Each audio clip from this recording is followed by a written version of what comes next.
ngasi phausu lauri ngasi kokta leiriba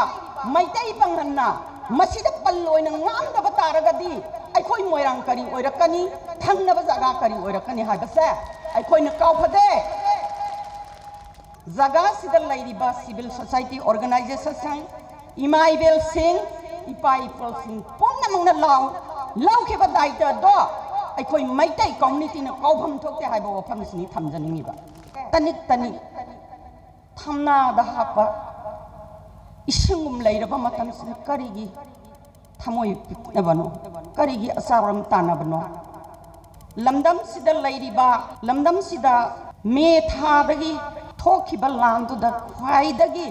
ihan hana awaba mayok nagiba adugumba maitai isilinaw ipaisa punamakna sursanpurda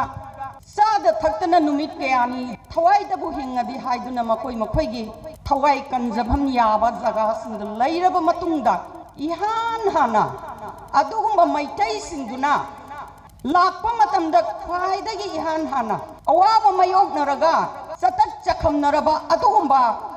maitai community sing sadum mama oitusu sara mata oiragasu khwaidagi hana pizabiba okpigibado ngasi leibiriba koktagi praja sing paipal ngakana hangana maitai na hangide ai isamakna sakini matamduda adukki matik sauna leiriba mampya amadi jaga sida leiriba civil society organization imaibel sing ipaipol sing pomnamangna law kheba daita do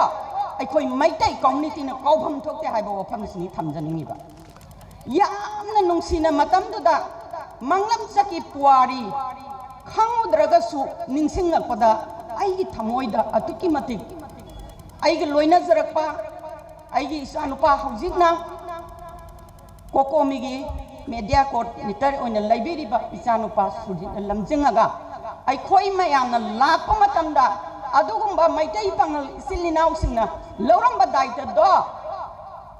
aikhoi puari sida kaufam thokte haiba wafam duni thamjaningiba ngasi phausu lauri ngasi kokta da leiriba maitai panganna masida palloina ngamdaba taragadi aikhoi moirang kari oirakani thangnaba jaga kari oirakani habase aikhoi kaufade aduna maram oraga kari gumba matamda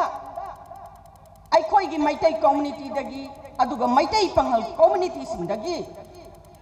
isa singi marakta kari gumba nungai taba thodo kaya udaba sunate mama ama oina maramdi yunthangna leiriba waminariba pumnamaksina maram oiraga mama ama oirubanina angawo su isani afaba su isani nisa saba su isani habigi wakal nonda ngasi daista lingsin biraba sangnaraba oza sing kaya mampiagi adugumba civil society organization mayamgi aduga leiriba municipal council gi adugumba leaders sing mayam khana tanaraga matam gi oiba problem mayam do solution tawraga laksani ban adugo ngasi number 2 da thamjaning ba wafam de aikhoi maitai pangal amadi aikhoi maitai community puari da mayak sengna la idana leigraba adugumba kainaba yadaba furup amakakni loinana iramdam manipur asigi leihouse da poksaba leihouse da saudaba aikhoi wakhalon manaba aikhoi ngasigi hairiba mifam asigi khudong saba lauzaraga amuk hena sesinna aikhoi iramdam manipur se ngaktaba yade kandaba yade haiba wakhalon dusu thaminasi haiba wakhalon thamjari loinana singda leiba aikhoi gi wakhalon manajaba aikhoi ga loinaraga satsaba maitai panghal maitai amadi aikhoi ga loinana satminaba pumnama kusu ngase aiba numisidagi amuk hena achetpa mari ama thambaga loinana iramdam manipur asigi ngamkhai kanminasi ngamkhai ngapinasi haiba wakhan thamjari loinana ani suba poinda aikhoi hauji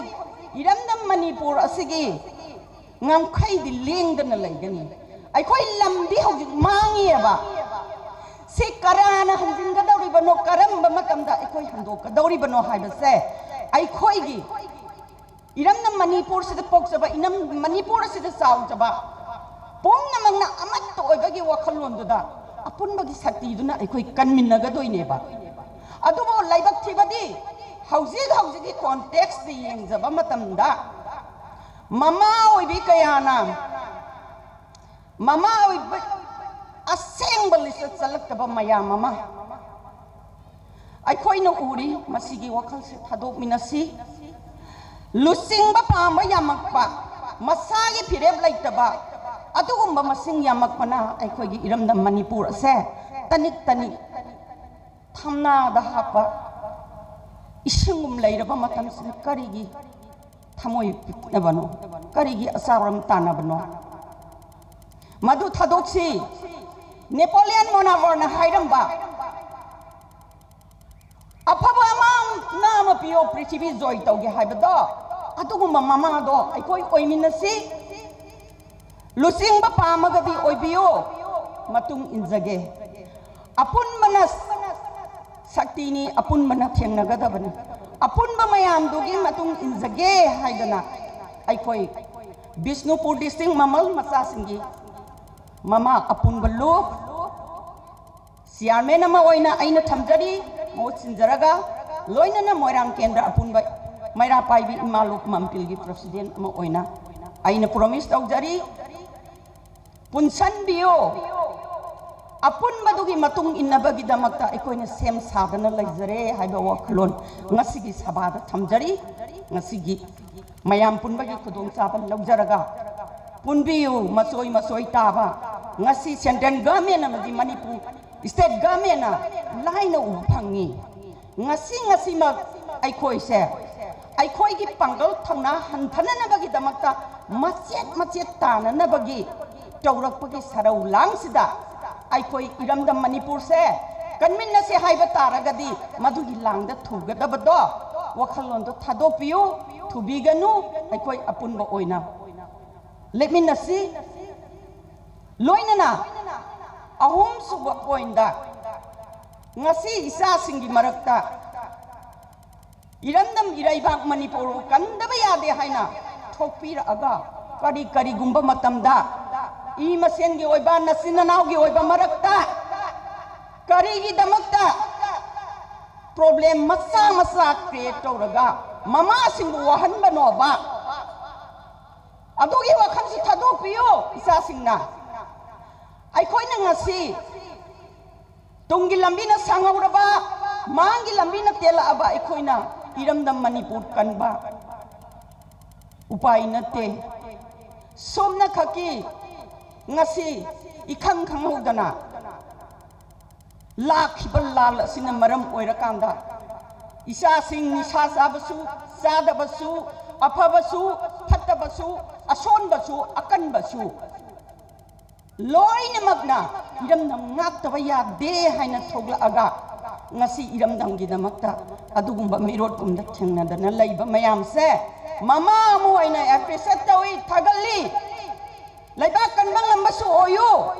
tawbata bu kari gumba matamda nakhoi masen ningai sangdana rakodo mama ai koina khangba waye aduga mama singi marakta su mama mo ibataragadi mama ni sab saba quality selaga macha singu warapangamba mama tu oiminasi hada wakhalon thamjari imai bel singi maram su kari gumba makoina mama mana piba advice mama mana hai batarakta bataragadi adugumba macha singdo tonga na khaidoga akoi makoida support tawgum se makoi tongana thamaga tongana training tawraga worksi aduna maram oraga sutin jarabada ngasigi mampiana asoba daita lobiraga mayam pumnamok pullaga aikoigi unity makhak sagadabagi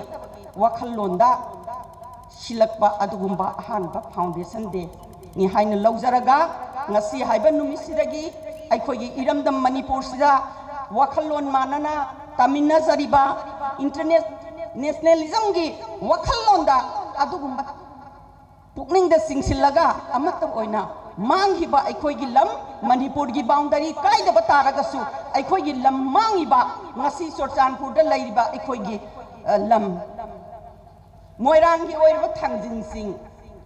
अवांगदा फंगी सफम लेते नोंपोकता फंगी सफम लेते खा लेत्रे नुचुप लेत्रे ngayok sapuda ngayo adugumba central government अमदे स्टेट गवर्नमेंट ना योई बंगा दु भाव मही सिथोपा हौराबा मतमदा पांगल सोंजरबा नमासिंगना इसा सिंगु कदाइदा नोइना ngakसरिबा मयाम सिसो ngasiगी मयाम पुनबगी खुदोंग चाबसे लौजरगा मधुसु इसा सिंगना बेभार तौबियो थाक्सी खसी नाइना सत्पियो अखोइबो मामा सिंगबो पिरांग तैथोकपियो हाइबा वफमसी अइना रोइबो ओइना थमजरी लोइनना मम्पियाना तुंग कोइना पुंसी सांगना मियांगी सेवा तौजबदा अदुगा इरमना मणिपुर सि ngakसबदा अचौबा थौदांग अमा लौबा ngamु हाइबा वखलोन सि थमजरंग ngasi sabadagi tension jari thank you all